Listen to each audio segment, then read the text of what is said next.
Today we're going to look at how to upload your own fonts to Canva to use them with book cover design or whatever it is you want to use. So we're going to go to brand, and you've got all these brand assets. Now you get one brand template if you have Canva free. If you have Canva Pro, you get 1,000.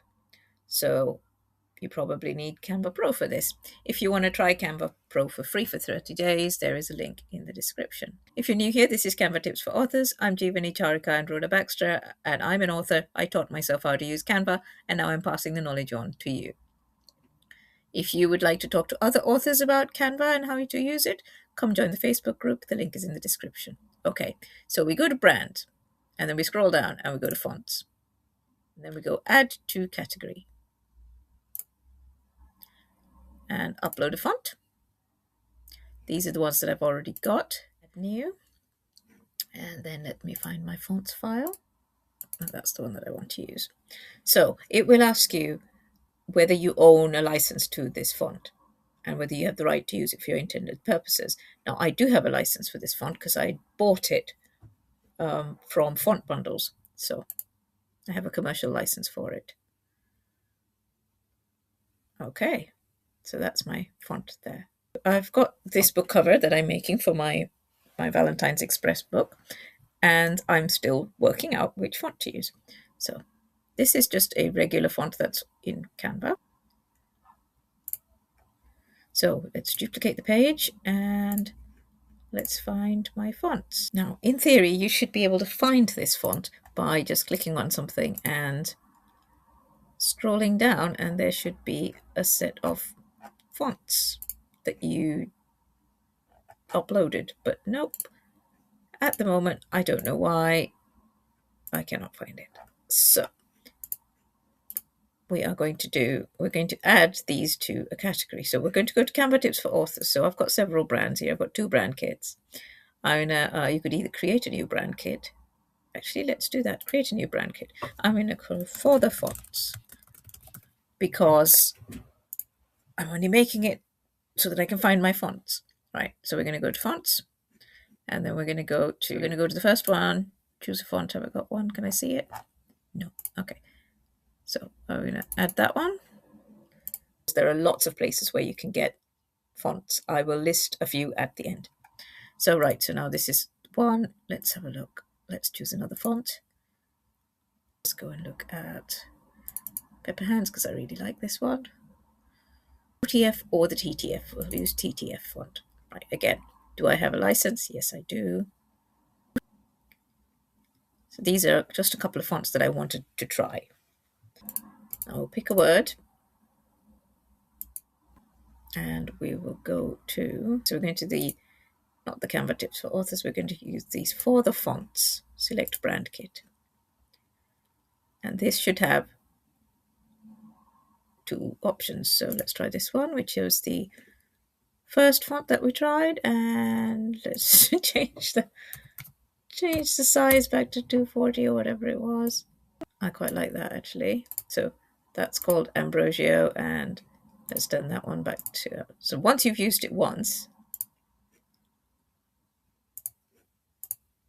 it shows up in your font list. What have we got? 611.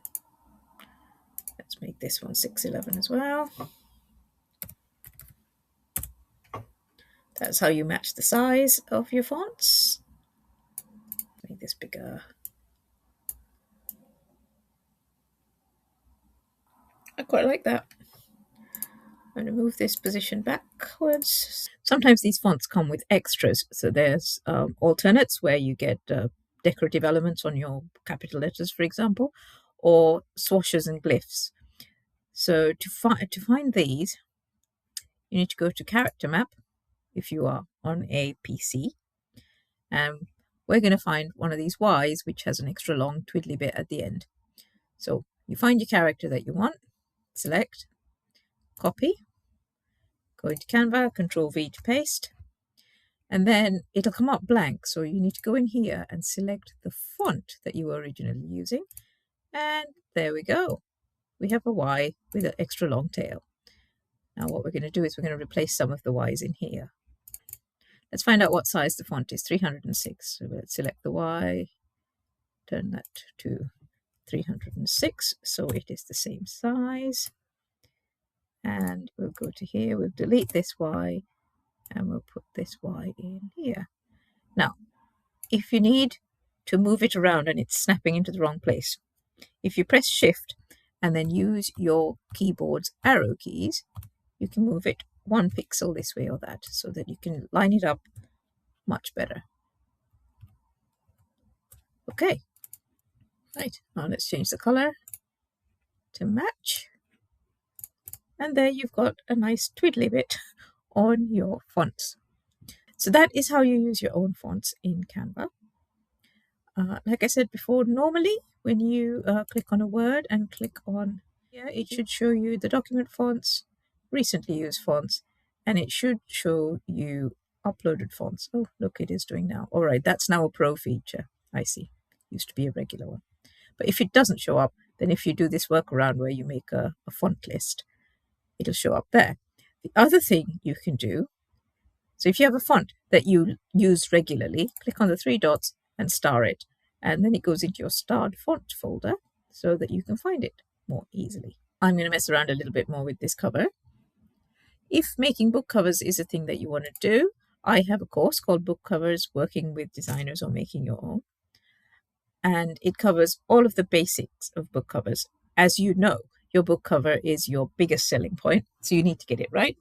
If you are talking to a designer, it helps if you can give them all of the information that they need straight up, including your comp covers. So this course will talk you through how to find comp covers. This course also covers, if you're a traditionally published author, how to talk to your editor or your cover designer about your book cover if you hate it. You can't just throw your toys out of the pram. You have to approach it professionally. So the course discusses that as well. And if you are brave and you want to make your own book covers, I mean, I make book covers and I use Canva for composition. So you can too. It's not hard. This course covers the basics of making a book cover so that, if you're broke, you can still have a nice book cover. The course is only $29.99, but if you're so broke you can't afford that, there is a playlist of book cover creation tutorials on this channel. I'll put a link to one of them in the description. Okay. One of the other things that I said I would talk to you about was where to find these fonts. So obviously Google Fonts is the easiest. That's what everybody knows, and there's a lot of free ones on there. I like fontbundles.com, which has a lot of sales on. There's also a whole lot of free stuff on there. Etsy is a good place to find fonts. Creative Fabrica, just a special mention because there's so many things on there. DaFont, FontForge, lots of places. Some fonts are expensive, some are not. Okay, I hope you found this useful. If you did, tell all your friends, and I will see you in the next video.